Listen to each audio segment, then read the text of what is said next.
বুঝি না।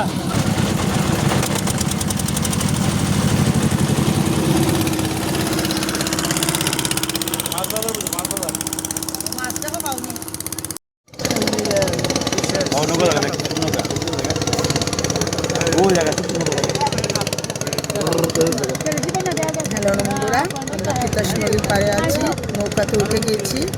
তিতাস নদীর ওই পাড়ে ঘুরতে যাব, সঙ্গে থাকুন আপনারা। বন্ধুরা, সত্যি অপূর্ব মনোমুগ্ধকর দৃশ্য। নদীর ওপারে মানুষের জীবন, যেমন ওনারা কষ্ট করেন, ঠিক কষ্টের মাঝে ওনারা আনন্দ খুঁজে নেন, সেটাই ওনাদের নিয়ম নীতি। আমার কাছে এতটাই ভালো লেগেছিল। এক সময় এই তিতাস নদীতে পাল তোলা নৌকা চলতো, নৌকার মধ্যে পাট বোঝাই করে নিয়ে যাওয়া হতো, কিন্তু আজ সব কিছুই যেন হারিয়ে গিয়েছে। পাট গুদামও বন্ধ হয়ে গিয়েছে। নদী তার গতিবিধি হারিয়ে ফেলেছে। বন্ধুরা দেখেন, ওনারা সারাদিনের কাজকর্ম শেষ করে বাড়িতে ফিরে যাচ্ছেন ওনাদের গন্তব্যে, সারাদিনের পরিশ্রম শেষ করে। আমি এমনিতেই ছোটোবেলা থেকে নৌকাতে উঠতে ভয় পাই, কিন্তু মনে যখন আনন্দ চলে আসে, একটা উচ্ছ্বাসতা ফিরে আসে, তখন ভালো লাগে। যাই হোক, তিতাস যেন তার আপন গতি ফিরে পায়, সেটাই আমাদের কাম্য। আমরা সব সময় চাই তিতাস তার আপন গতিতেই থাকুক।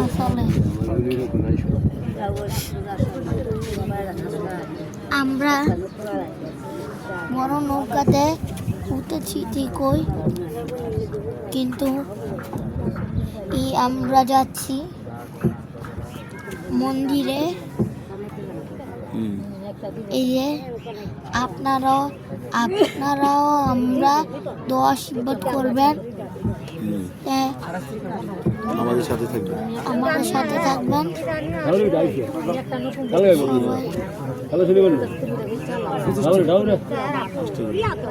বন্ধুরা, এই তিতাস নদী নিয়ে অদ্বৈত মল্লবর্মন যেমন প্রবন্ধ লিখেছিলেন, ঠিক তেমনি ঋত্বিক ঘটক তৈরি করেছিলেন তিতাস নদী নিয়ে সিনেমা। দেখেন বন্ধুরা, প্রকৃতি মনোরম দৃশ্য, অনেক সুন্দর। তিতাস তার আবহমান গতিতে চলতে থাকতেছে। আমার এতটাই ভালো লেগেছিল।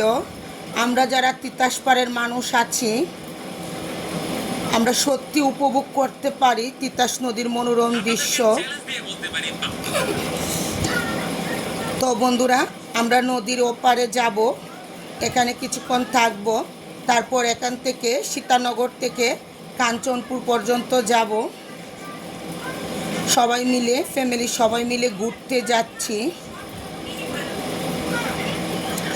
বিকেলের পরিবেশটা এতটাই মনোমুগ্ধকর, এতটাই সুন্দর ছিল, বলার বাহিরে।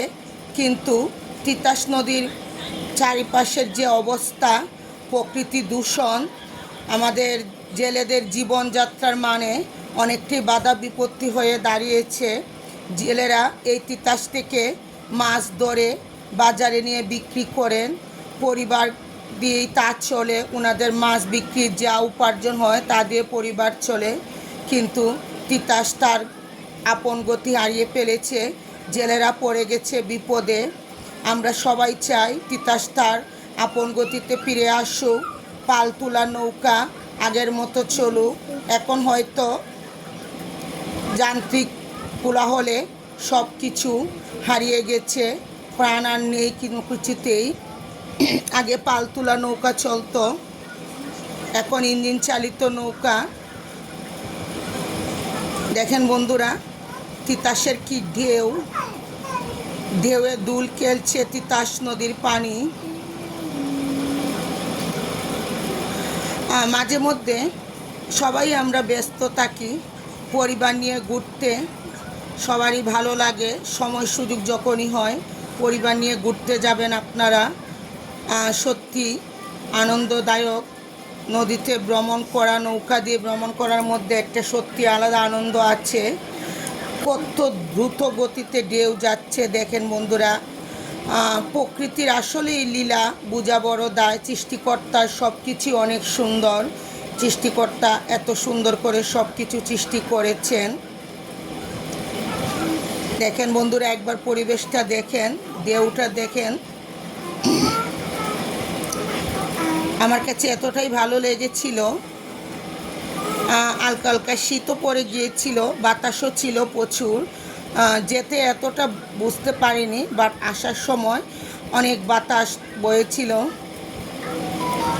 সবাইকে নিয়ে ক্ষণিকের আনন্দে মেতে উঠেছিলাম যান্ত্রিক কোলাহল মুক্ত থেকেই। বন্ধুরা,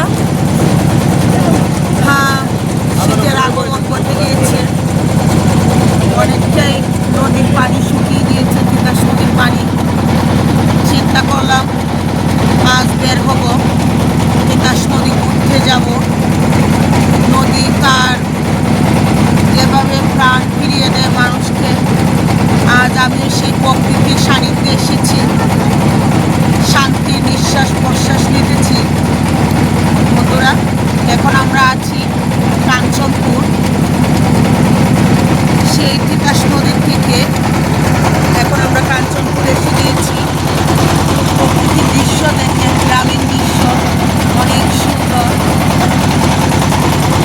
অদ্বৈত মল্লবর্মণ উনি তিতাসে জেলেদের জীবন নিয়ে গ্রন্থ লিখেছিলেন, প্রবন্ধ রচনা করেছিলেন। ঋত্বিক ঘটক চলচ্চিত্রকার, উনি সিনেমা তৈরি করেছিলেন এই তিতাস নদীকে নিয়ে। তিতাস নদী জেলেদের জীবন নিয়ে উনি জেলেদের জীবন চিত্র গড়ে তুলেছিলেন অদ্বৈত মল্লবর্মণ। আমরাও পড়েছিলাম ওনার এই প্রবন্ধ। ঋত্বিক ঘটক তিতাস নদীকে নিয়ে সিনেমা তৈরি করেছিলেন, বিশ্বকে জানিয়েছিলেন অদ্বৈত মল্লবর্মণ ওনার প্রবন্ধের মাধ্যমে সেই তিতাস নদী। ঋত্বিক ঘটক উনি সিনেমার মাধ্যমে বিশ্বকে দেখিয়েছিলেন সেই ব্রাহ্মণবাড়িয়ার তিতাস নদী, ঐতিহ্যবাহী তিতাস নদী। আজ নিজের কাছে এতটা ভালো লাগতেছে, পরন্ত বিকেলে সুন্দর একটা দৃশ্য, মনোরম একটা দৃশ্য। নৌকা ভ্রমণ করতে বের হয়েছি পরিবার নিয়ে। বন্ধুরা, সঙ্গে থাকুন, আপনাদের সঙ্গে সব কিছুই শেয়ার করব। চলুন আমরা এই পরন্ত বিকেলের সুন্দর দৃশ্য উপলব্ধি করি। বাংলাদেশ অভ্যন্তরীণ নৌ পরিবহন কর্তৃপক্ষ, পানি উন্নয়ন বোর্ড, সাথে আমরা সাধারণ জনগণ যারা আছি সবাই মিলে তিতাসকে তার প্রাণ ফিরিয়ে দিতে পারি, জেলেদের জীবন সুরক্ষা করতে পারি। আসুন বন্ধুরা, আমরা সবাই মিলে তিতাসকে তার প্রাণ ফিরিয়ে দেই, আমরা তিতাসকে রক্ষা করি। অদ্বৈত মল্লবর্মণ এই তিতাস নদী নিয়ে যে প্রবন্ধ তৈরি করেছিলেন, কেন আজ তার প্রাণ চলে গেল, সেটা কিন্তু আমাদের দায়বদ্ধতা থেকেই যায়। আমাদের ভবিষ্যৎ প্রজন্ম কী দেখবে, কী চিনবে যদি নদীটা আমরা রক্ষা করতে না পারি। আমরা অঙ্গীকারবদ্ধ করব সবাই মিলে, যেন আমরা এই তিতাসকে তার প্রাণ ফিরিয়ে দিয়ে আমরা অনেক দূর এগোতে পারি, নদীকে তার প্রাণ ফিরিয়ে দিই। আগের মতো যেন পাল তোলা নৌকা চলে এই নদীতে, জেলেদের জীবন যেন ফিরে পায় স্বাচ্ছন্দ্য, ওদের পরিবার যেন সুখে স্বাচ্ছন্দ্যে চলতে পারে, এটাই আমাদের অঙ্গীকারবদ্ধ হোক। দেখেন বন্ধুরা, তিতাসের মাছ, কত ধরনের মাছ আছে এখানে। কিনে নিলাম শেষের দিকে আমরা এই মাছগুলা রান্না করে খাবো বলে। দেখে লোভ সামলাতে পারলাম না, মেয়ের বাবাকে বললাম মাছগুলা নিয়ে নাও। এত সুন্দর মাছগুলা দেখে এতটাই ভালো লাগলো। এখন আমরা আছি কাঞ্চনপুরে। কাঞ্চনপুর থেকে আমরা আবার ব্যাক করে সীতানগর থেকে মেলার ঘাট চলে আসব। এতটাই ভালো লেগেছে আমার কাছে, সত্যি মনোমুগ্ধকর। ভালো থাকুক তিতাস, ভালো থাকুক।